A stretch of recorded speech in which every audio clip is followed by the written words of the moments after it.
this is Sarah from Sassy Sarah Reads, and I'm bringing you my October reading wrap-up for the month of October. Obviously, I meant to say from the year of 2015. This is my second time filming this. Let's hope that I do not run over time, because I have the tendency to ramble on about books. I'm doing it now.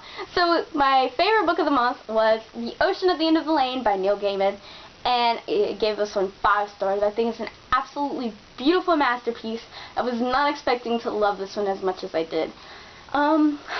Okay, if you don't know what The Ocean at the End of the Lane is about, it's about a man who goes back to his childhood hometown in the UK, and he goes to the ocean, not the ocean, but like the house at the end of his original lane, and he starts to think about the ocean, of course, that was at the end of his lane, letting him stock, and, God, it's so beautiful. I don't recommend going into this expecting it to be a pinnacle of a book. I feel like if you're going in to be expecting too much, you're going to be unsatisfied.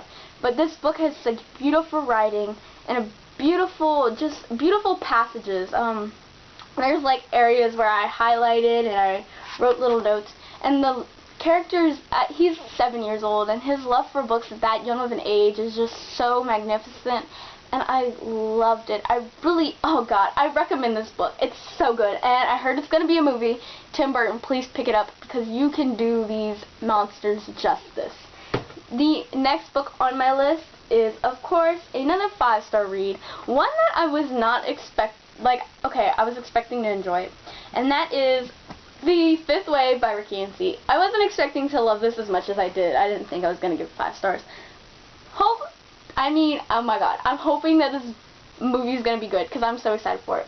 Now, I feel like I read this in a good point in my life where I can fully appreciate this book's topic for humanity, and how it's talking about dehumanization and the depth of what it means to be a human in this time. And there are some things, oh my God, if you want to know my favorite part of this story, it's obviously the first part, and look at this. Every time I get to a new part, I would just kind of stare at the pages. It's so beautiful. Highly, highly recommend it. Oh my God. And if you want to know who I ship, it's obviously Evan, like no questions asked. And yeah, I haven't shipped a couple in a while, but I was shipping hard.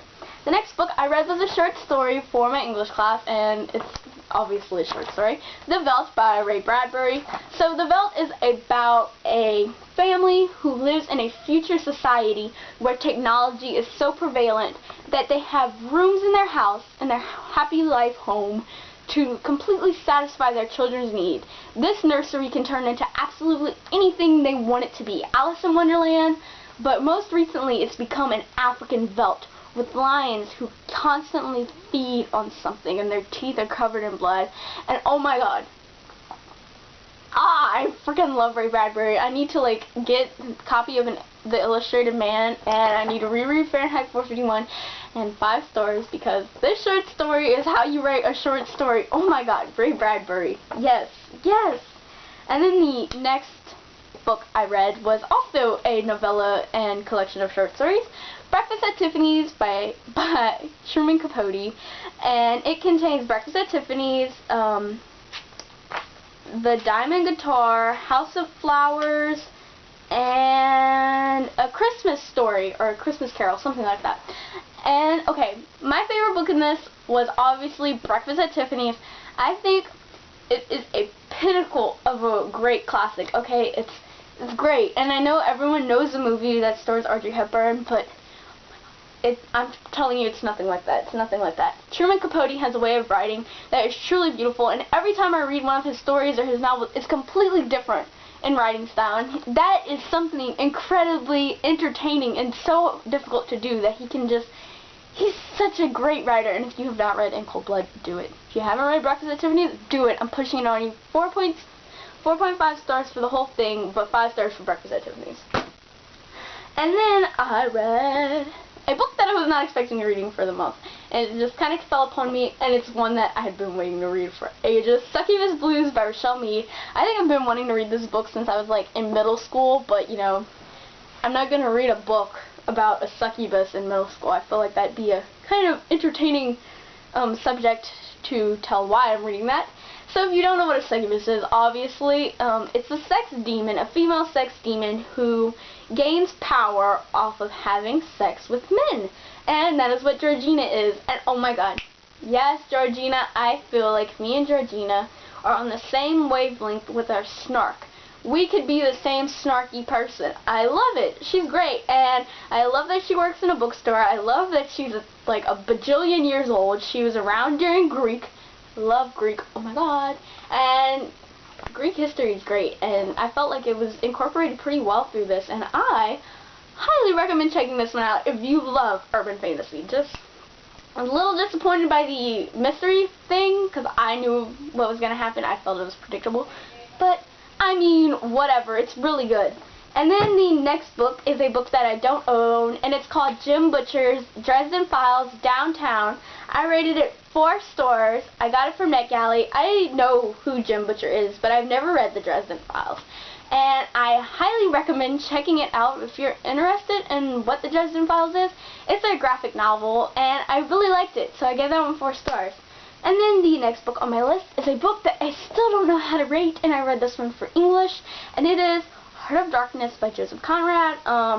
Okay, I love the writing, obviously. Like, there are pages upon pages of just this. Like, obviously I love the writing. I do not love the plot. I do not like the ending. I do not like the beginning, but I love the writing. That is a killer. But oh god, I'm so conflicted on this novel. It like pains me just to try to explain how I feel about it, because I don't know how I feel. The next book I read is a book that I also got from NetGalley, and it's called Manga Classics: The Scarlet Letter. I read The Scarlet Letter last year for AP, and it was a mixed bag for me. I liked a lot of aspects. I loved the ending, and I loved the representation of symbols, and I thought that Hawthorne was really great and captivating these things in Puritan culture. But, the writing was dense. I'm not gonna lie, the writing is very dense. But, okay, The Scarlet Letter in a manga form is really good for you if you're having trouble comprehending a lot of symbols and basically the text. And I highly recommend it. I gave that one 3.25 stars. And then I read Crazy Emma by Brandy Buckwine. That's a free Amazon story. It's a chick lit. Surprisingly, it looked like a really trashy erotica cover, but it's a chick lit. It's pretty funny. I gave that one 3 stars. I seem to be in the minority of liking it, but I liked it. And then I read Red and Her Wolf by Maria Hall, and this is the 3rd book in the Kingdom series. And I gave that one 2.75 stars. Look, there's a Scottish werewolf in that. That should give me like a 5-star rating alone. I felt like I was trying too hard to be sophisticated and cool, and that's not what the series is. The series is a fun retelling with just cheesy lines, and I like that. And this story was trying to be dark, and I did not like it at all. And then I read Alone Time by Lauren Dane, which I gave 2 stars, 2.5 stars. And this is like a conclusion novella thing. It's free if you want to check it out, to like a series trilogy about brothers and friends and whatnot. And I'm obviously not interested in reading the actual novels, but yeah. And then I read The Language of Men by Norman Mailer. I really enjoy Norman Mailer's writing style. I gave this one 2 stars, but I don't feel like it's a very concrete short story, which is probably why it doesn't even have, like, I think I'm the only review and rating on Goodreads for it. The next book I read was Conquest, My Vampire Lover. 2 stars, 8 pages long, not much to say. The next one I read was Matthew's Rescue by M.K. Harbert. Really dark story, gave that one 2 stars. Nothing really special, free on Amazon, and link for review if you want to check that one out. Dead Girls Don't by Max Story. This is a copy I got from NetGalley, but I had to DNF it. I gave it one 2 stars though. It's just not for me. The characters were so aggravating. Oh my god. I really like the concept of being able to communicate with dead bodies though. Like, that's pretty cool, but I don't know, not feeling it. So those are the books that I read in October. I'm going to be doing an actual October reading wrap-up for Goosebumps. But yeah, so let me know down below what you read this month, and bye, subscribe!